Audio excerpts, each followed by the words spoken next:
शिवसेना आणि मनसे किंवा उद्धव ठाकरे आणि राज ठाकरे एकत्र येऊन भविष्यात राजकीय निर्णय त्यांनी घेतला, मी परत सांगतो कोणाला अडचण आहे तर मवियाचं काय होणार हा एक प्रश्न त्याच्यामध्ये निर्माण होतो. त्यांना जो योग्य वाटत असेल राजकीय दृष्ट्या तो तसं करायचं असेल तर तसं करू. लढायचं तर नक्कीच आहे. मुंबईसह 27 महानगरपालिकांच्या निवडणुका होत आहेत. अजूनही लोकांना खात्री वाटत नाही की निवडणुका होतील की नाही, कारण 3.5 वर्षापेक्षा जास्त काळ हे या महानगरपालिका प्रशासन चालवत आहे. आणि मुंबई महानगरपालिका जी या राज्याची राजधानी आहे तिथे सुद्धा प्रशासकाचं राज्य आहे आणि ओरबाडली गेले मुंबई आणि तिथे प्रचंड लूट सुरू आहे वेगवेगळ्या प्रचंड. माध्यमातून. या निवडणुका जेव्हा होतील मुंबईच्या, पुण्याच्या, ठाण्याच्या, आपण त्या कशा प्रकारे लढणार आहात? नाही, कशा प्रकारे म्हणण्यापेक्षा जिंकायच्या उद्देशानेच निवडणूक लढावी लागते आणि तशीच आम्ही लढू. यात महाविकास आघाडी आहे. आता हा ज्याचा त्याचा प्रश्न आहे. कारण मध्यंतरी म्हणजे काँग्रेसशी बोलणं झालं, त्यांचं म्हणणं आहे की कदाचित ते त्यांच्या स्थानिक पातळीवरती हा विषय सोडतील. ठीक आहे, तसं असेल तर तसं करू.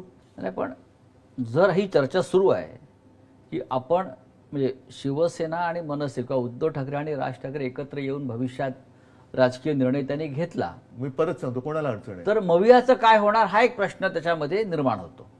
किंवा इंडिया ब्लॉक आहे. इंडिया ब्लॉक हा राष्ट्रीय स्तरावर आहे. मवियाच्या संदर्भात काही प्रश्नचिन्ह निर्माण होतात, पण मुंबई हा एक स्वतंत्र विषय आहे, ठाणे स्वतंत्र विषय आहे. नाही, बघा, मी मुंबई महाराष्ट्रापासून राजकीय दृष्ट्या देखील कदापि वेगळी समजणार नाही. कारण मुंबई ही शेवटी महाराष्ट्राची राजधानी आहे. शेवटी म्हणजे पहिलीच महाराष्ट्राची राजधानी आहे. त्याच्यामुळे तुम्ही मुंबईचा वेगळा विचार आणि महाराष्ट्राचा वेगळा विचार करून चालणार नाही. राज्य म्हणून प्रत्येक महापालिका ज्या आहेत त्यांची स्वायत्तता आहे आणि त्या तिथलं युनिट शिवसेनेचं पण आहे, प्रत्येक पक्षाचं आहे. त्यांना जो योग्य वाटत असेल राजकीय दृष्ट्या तो तसं करायचं असेल तर तसं करू. लढायचं तर नक्कीच आहे, लढणार तर नक्कीच आहोत.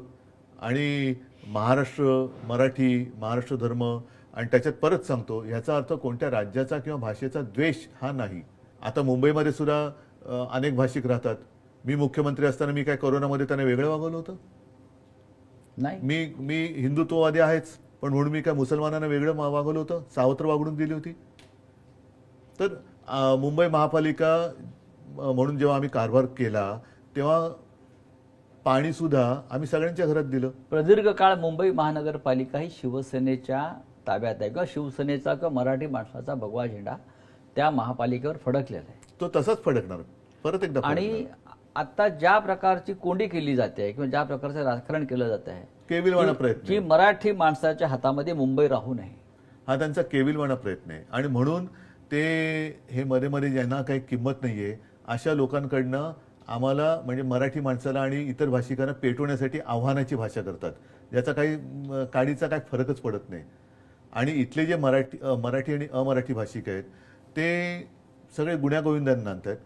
अगदी रक्तदान शिबिर जरी शिवसेना करते तर ते रक्त आम्ही काय कोणत्या भाषिकाला द्यायचं म्हणून देत नाही, ते रुग्णाला जातं.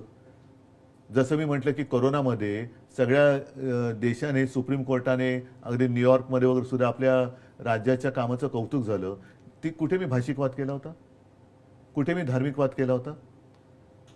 त्याच्यामुळे इकडे जे सगळे गुण्यागोविंदाने नांदतायत ते बघवत नाही, कारण ते जोपर्यंत एकत्र आहेत तोपर्यंत आपलं तिकडे काही चालणार नाही.